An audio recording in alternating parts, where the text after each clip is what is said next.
Thanks so much for the opportunity to present today. Presenting on behalf of the Metabolomics shared resource. You will see I will use the word we a lot, the pronoun we a lot today. When I say we, it's actually those who make things happen, even though I'm supposedly directing the facility. The real work is done daily by Julie, the core manager, who interfaces with prospective customers / users of the core, and Monica, who keeps our mass packs up and running daily.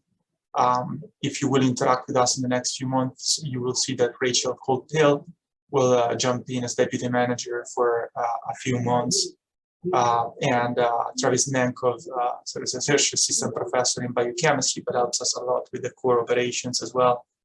And then we have PhD level research associate and instructor in the core who help with operations, Fabio Gamboni and Daniel Stevenson, and our PRAs who help out with literally running daily sample extractions and partnering with your students, for example, to make sure that the samples arrive safe and sound and are processed properly depending on experimental design that we discussed together, and help you with basic analysis all the way to multivariate analysis and publication quality figures. For those of you who don't know where we are, this is RC1 South, if you can see my mouse, and RC1 North is on the left of the screen. And we are on the first floor of RC1 South. My lab is also on the 9th floor in the Department of Biochemistry and Molecular Genetics. We house some of the core samples also on the 9th floor because of space constraints downstairs. But all of our mass packs are in a badge access only facility that is operated on the first floor with power conditioners and all facilities to make sure that proper operations can run with no problems daily. In terms of instrumentation, over the last few years, we expanded significantly. We now have multiple HPLC and non-HPLC systems. On top of that, like we couple those instruments with high resolution orbital-based instrument or time of flight as a recently instrument from mostly Thermo Fisher and Bruker Daltonics. And I'll share, it's not really relevant to this presentation what each one of these instruments can do, but I will share some of the applications that could be relevant to you all's projects. Dr. Reisdorf presented 2 weeks ago, I think, one of the latest presentations for this series, and she provided a nice background on what metabolomics is, so we'll not waste too much of your time explaining what metabolomics is, but for those of you who are not familiar with the concept of metabolism metabolomics, it is the closest omics to the phenotype with the genome coding for mRNAs that can be translated into proteins, and these proteins with enzymatic activity, a specific function on small molecule substrates to generate new small molecules. For example, as building block to sustain proliferation, or the very energy token that fuels these cellular processes. On top of that, obviously, small molecule metabolites are not just a one-way arrow from the genome to the phenotype, but also crosstalk with the other omes by mechanism, for example, of epigenetic regulation, for example, through methylation of DNA, RNAs, histones, acetylation, post-translation of modifications, for example, on top of acetylation and methylation like phosphorylation, are all regulated by small molecule metabolites that serve as methyl group donor, acetyl group donors, or phosphate group donors. And now it's coming up all sorts of post-translational modifications based on, for example, lipid components or carboxylic acids like succinylation and so on and so forth. All of this to cross-regulate the omes as a function of small molecule metabolites levels. And the small molecule metabolites we'll be talking about today are mostly in the hydrophilic fraction, even though I will present an overview also of some of the more hydrophobic lipids in the lipidome of our workflows. One thing that I didn't mention is that the greatest majority of approved small molecule, approved drugs by FDA are small molecules, at least classic drugs, and they are not only small molecules, but also target enzymes that regulate metabolism. For example, we've been using for decades several drugs in the field, for example, cancer research and clinical applications to modulate cancer cell proliferation by mechanism of small molecule dependent inhibition of metabolic pathways. Another thing I didn't mention yet is that small molecule metabolites are also not just the product of endogenous enzymes, but also results from the activity of enzymes from the host microbiome, and also are impacted by environmental exposures. Dietary metabolites, but also metabolites that come from, for example, habits, whether the subject smokes, drinks, and so on and so forth. And you will see, for example, drugs and xenometabolites are not results of direct enzymatic activity of our own enzymes. So how do we go about measuring the ohms closest to the phenotype, the proteome, and the metabolome? Dr. Hansen will present after me about the proteome, and this presentation will mostly focus on an overview of metabolomics approaches that we provide as services. Since this presentation is recorded, you will have this slide as a reference, but you can also find this on our websites as well. I will use some of the examples from my own lab's research that mostly focuses on red blood cell biology, but, and I will repeat that later, replace the word red blood cells with any cell, tissue, biofluid of interest in your own research, and these very methods will be readily applicable. So what is the metabolome from our perspective? What we do is we usually extract small molecule metabolites with the hydrophilic fraction, the hydrophobic fraction, through either water or organic solvents and combinations thereof after protein precipitation. And what you usually see in the metabolome of a given cells is that the most abundant metabolites take over the majority of the chromatogram. You have a two-dimensional representation in the top right corner up here, which is the retention time on the x-axis, meaning when the small molecule metabolites are eluted from a UHPLC column into the mass spec. And then the mass spec measures the intensity of the given molecules as a function of the mass to charge ratios, which is what the mass spec observes. And you will see that the majority of the chromatogram is dominated by approximately 50-60 peaks, but then you have a series of small dots down here. If you cut off the 90% highest intensity peaks and focus on the small and the lowest abundance peaks down here, you will see tens of thousands of unique chemical formulae, hundreds of thousands of unique features that we can assign names to based on the chemical physical properties, hydrophobicity, hydrophilicity, isotopic patterns, chemical formula determination, the basic isotopic patterns, and a series of other properties. We can do the same, obviously, for several lipid classes, and we now have approximately, I think, 5,000 unique small molecule hydrophilic and hydrophobic metabolites in our library of small molecules internally, and obviously we have access to tens of thousands of unique spectra from libraries that have been generated in the HMDB human metabolome database, KEGG pathway, ChemSpider, and so on and so forth. So what kind of samples can we process? Even if you don't see it listed here, probably we already worked on it. Since I moved to Colorado, now it's 7 years and a half ago. Time flies. We've been working on approximately 1,000 projects on all sorts of different matrices. The most common ones are usually cell culture, tissue culture studies.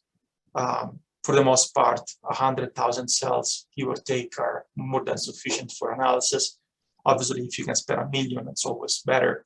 But we can, I will show you in the next few slides, actually push the limits of that analysis down to the very low hundreds. And now I will show some application down to the single cell level. Obviously, you can also analyze culture media. 20 microliters is more than enough. 1 or 5 microliters is usually the standards for multiple replicates. Biofluids from serum to plasma, whole blood, urine, saliva, whatever, cerebrospinal fluid, bronchoalveolar lavage fluid, and so on and so forth. We pretty much process all of those. Tissue extracts, any sorts of tissue in the range of 2 to 10 milligrams is optimal. Please don't send us more than 40 milligrams because it takes forever to wait and thaw and cut the tissue for processing. And again, please feel free to reach out if you have other matrices that you don't see listed here, but you would like us to analyze. I didn't mention stool as well for microbiome studies, but obviously we did that as well. I mentioned 100,000 cells or higher is optimal, but we are pushing more and more, especially for cancer stem cell studies. In this case, for example, leukemia stem cell studies, the boundaries of our limit of detection down to, in this analysis, 250 cells with linearity across over 5-6 different logs of cell counts. And now we have acquired recently through the support of the structural biology core through the CIRC program and the Cancer Center, a novel instrument, timsTOF single cell proteomics, which, despite what the name suggests, and should be allowing us not just to run proteomics on the single cell levels. And I think Kirk will show some data, preliminary that we obtained on the instrument in the last month and a half. We had it, proteomics analysis on 5 cells. We should be able also to analyze lipidomics and metabolomics down to the single cell level. It's going to take probably another month and a half of optimization, but we're getting there, and the preliminary results are really exciting. We already have 3 or 4 publishable data sets. One specialty for our core, as I anticipated at the beginning of this presentation, Dr. Reisdorf presented for the School of Pharmacy core. I'm presenting for the School of Medicine and Cancer Center core today. Our expertise is kind of complementary to theirs, so it's not like stepping on each other's toes, and there's definitely room and projects for everybody. But what we did focus on in the last few years to develop technology that made our analysis high throughput enough to make it cost affordable, pretty much in like fashion to the evolution of genomics in the early 2000s, where the implementation of high throughput approaches made the cost per analysis pretty much drop exponentially and make it affordable for large scale studies. One specific area of expertise for the lab has been, as part of my postdoc first and then the core at the beginning, since its establishment in 2015, the development of high throughput metabolomics approaches, first with a 3-minute method, 5-minute method, and now 1-minute method and flow injection methods that allow us to process samples with the same degree of selectivity, reproducibility, and quantitative reproducibility across thousands of samples. I'm showing here, for example, stability over 1,500 runs when compared against longer methods, classic methods. In this very case for red blood cells, but these methods have been applied again to all sorts of tissue types. And if you're interested in this, I actually got a chance to picked up by Technology Networks and then Springer Nature, and I edited a whole thematic book on the topic that is up for ordering, where I have copies here in the office. I don't get royalties from this, so I'm just sharing for the interest, scientific interest for anybody who wants to read more about the topic. So why is it important to perform not just quantitative analysis, but being able to do so in a very high throughput fashion? Of course, cost considerations are relevant, but there must be other scientific questions, scientific reasons why we're doing this. And first and foremost, I was involved in my early tenure as a faculty here at CU Anschutz in studies funded by DARPA for rapid threat assessment. It happens that, unfortunately, as we all know, rapid threats are also represented by novel emerging infective agents such as SARS-CoV-2. And last year we had a chance to test these high throughput technologies, for example, by receiving samples from colleagues in New York, like on a Friday in March last year. And we got the samples, like hundreds of samples, like on a Friday, and we had them processed Saturday. We had the analysis and figures ready by Sunday. And 1 week later, we already had tens of thousands of unique features that we had processed, unique chemical formulae identified that could discriminate between COVID positive versus COVID negative patients as a function of disease severity as determined by interleukin-6 level, and identify readily biomarker of severe disease severity and mortality in the context of SARS-CoV-2 infections. Markers that we can quantify for the auxilium of stable isotope labels backed in internal standards. So not only identify with discovery mode approaches novel standards, but also quantify them and use this, for example, approaches not only to identify and verify for discovery mode and targeted quantitative approaches, novel biomarkers of disease severity, mortality, kidney dysfunction, lung injury severity, days on ventilation and ventilators, and so on and so forth in a first cohort, but also prospectively validate these biomarkers in large-scale cohorts. For example, this study is a lipidomic study, but also a metabolomic study as a function of patient sex, ethnicity, age, blood group in this slide, body mass index in patients with COVID-19 in over 1,000 patients. And again, correlate these parameters to clinically relevant covariates, including BMI, pre-existing conditions, diabetes, pulmonary dysfunction, pulmonary hypertension, history of pulmonary hypertension, asthma, COPD, cytokine panels, and so on and so forth. And again, go all the way from high throughput biomarker identification, verification with stable isotope level internal standards, and validation in prospective cohorts in thousands of patients. Going back to the red blood cells that I mentioned a few times already, my lab is mostly interested in understanding red blood cell biology in vivo and in vitro for what pertains blood storage quality in the blood bank. And in this study funded by NHLBI TopMed, we processed over 13,400 healthy blood donor volunteers that were also fully genotyped and characterized for the propensity of red cells to hemolyze either spontaneously or following osmotic, mechanical, or oxidative insults. And what you obtain from this large-scale study, and this is actually just a pilot, I'm not sharing the data from all 13,000 because it's still unpublished yet, but this slide gives the idea of the power of doing omics in hundreds to thousands of samples. You identify metabolites that vary as a function of storage duration. From top to bottom, you have storage 10, 23, and 42, which is the duration all the way to the end of the shelf life of packed red cells. Metabolites that increase and accumulate during storage, and metabolites on the right side of the slide that are consumed as a function of storage duration, but also identify metabolites that are either processing specific, blood center specific, or donor specific, and use the power of this analysis, for example, to identify factors such as donor sex, donor age, donor ethnicity, donor BMI, or other factors, whether, for example, these healthy donor volunteers were on testosterone replacement therapy to counteract apogonadism, which results in erythrocytosis, which is cured with blood donation. So not only these donors are still eligible, but actually is a therapy for these testosterone replacement therapy subjects to donate blood to treat erythrocytosis. And we find that these red blood cells are actually alterations in metabolism that are consistent with red blood cells that is more susceptible to osmotic and oxidant stress.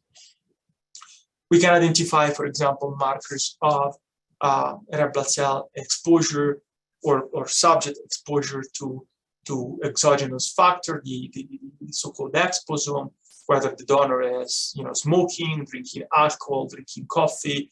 As an Italian who was already at the third espresso this morning, I found the study particularly interesting, following up on that.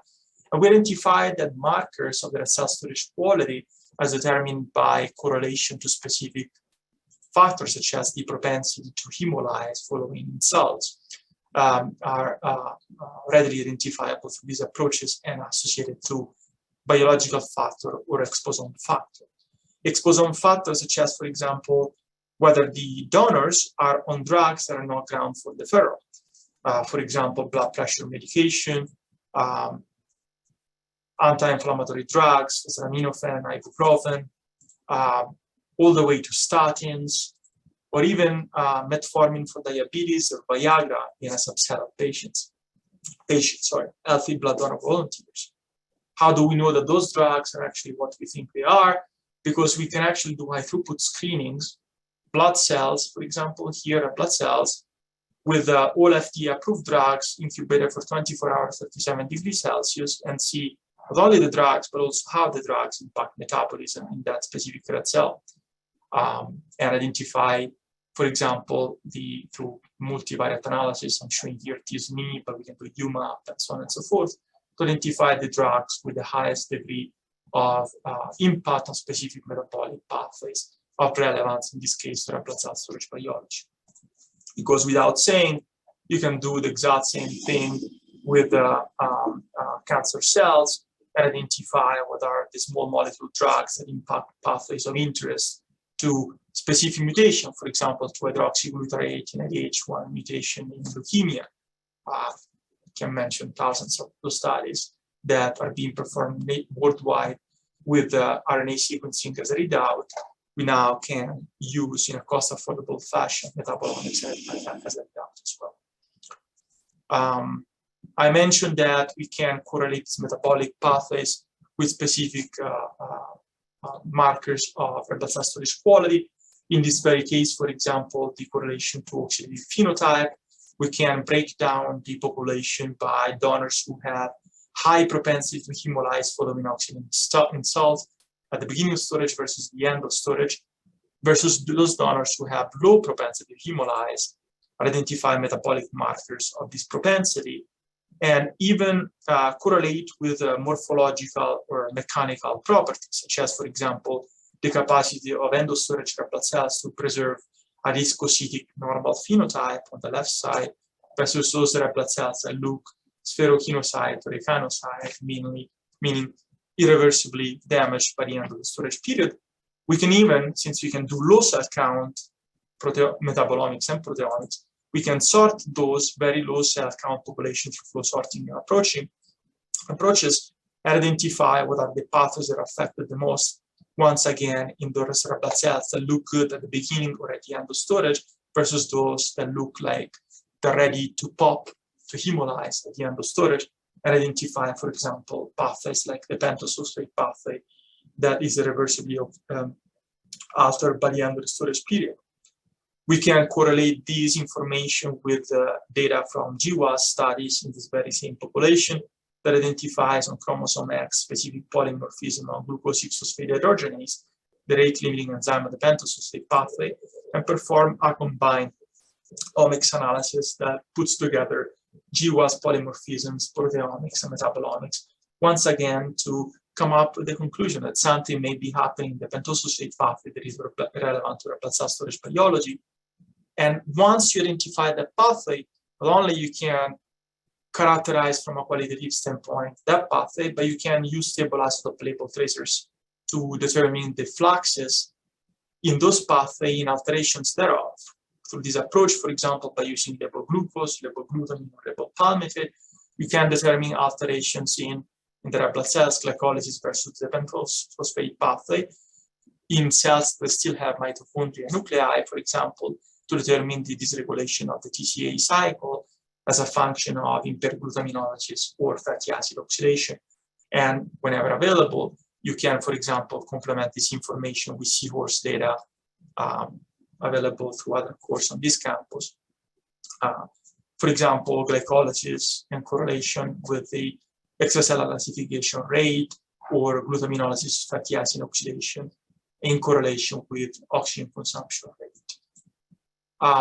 going back to the example of glucose 6-phosphate dehydrogenase deficiency in red blood cell storage, glucose 6-phosphate dehydrogenase activity in red blood cell storage, we can probe that pathway by using glucose that is labeled in carbonate 1, 2, 3, and determine isotopology distribution for lactate by determining the ratio of lactate plus 3 versus lactate plus 2, which is indicative of the loss of one 13C carbonatom in the form of 13CO2 in the first step of the exhaust to pentose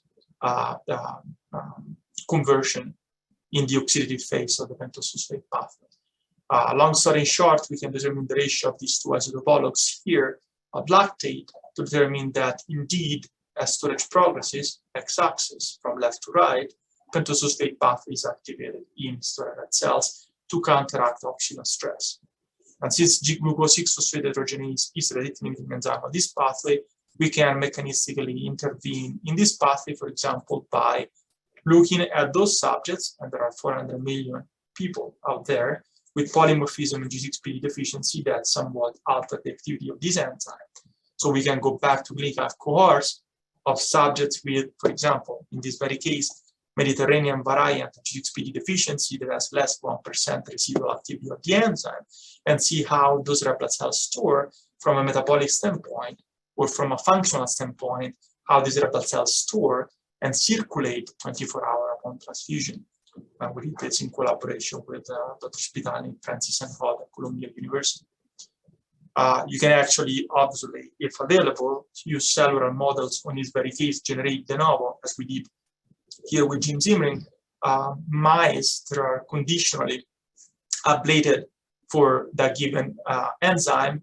In this case, it's not just a straight knockout, it's a conditional mouse that expresses the human G6PD med- variant, Mediterranean variant of glucose 6-phosphate dehydrogenase, where serine 188 is replaced by phenylalanine in exon 5 of a G6PD, specifically in red blood cells in this very model, but we also have in brain, liver, and full body E2A knockout mice.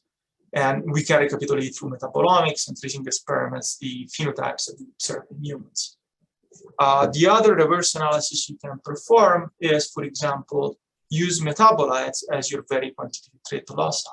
So metabolites is a readout, and if you have polymorphisms for thousands of subjects, you can see which polymorphisms are associated with variability in the levels of given metabolites of interest. For example, here for choline, and determine which specific polymorphism in a given, in this case, heme transporter, are associated as a function of different ethnicities to polymorphisms in the levels of choline in red cells and other tissues. I mentioned red cells, relevant to blood storage. Of course, it's relevant to responses to hypoxia, physiological or pathological hypoxia. We have a lot of studies in progress and other published on the role of red blood cells, for example, in response to physical activity and exercise, for example, in marathon and ultramarathon runners, before and after the marathon, or during, for example, cycling activity.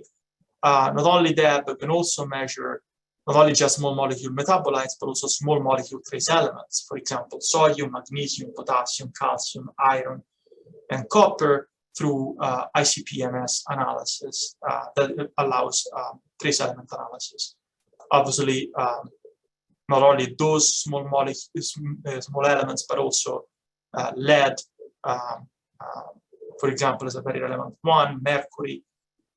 Just for the sake of this presentation, I asked everybody in the lab to get water from their faucets at home or from their closest lake and river in downtown Denver or Aurora or all over across Denver, and measure potassium, chromium, manganese, iron, copper, zinc, mercury, lead, sodium, magnesium, and calcium, and see if, for example, if you live in Park Hill area, you may want to double check your lead levels because you may have very old pipes and you may want to replace that because lead level may be very high.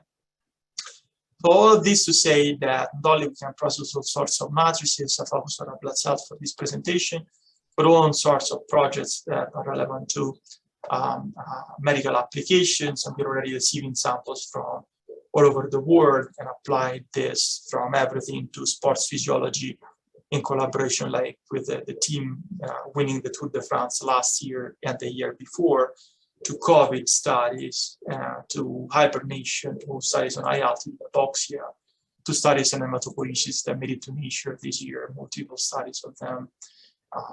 I presented studies on blood storage today, but of course, over 250 publications over the last 5 years on all sorts of projects related to cancer research, inflammation, aging, pulmonary fibrosis, hypertension, cardiovascular diseases, diabetes.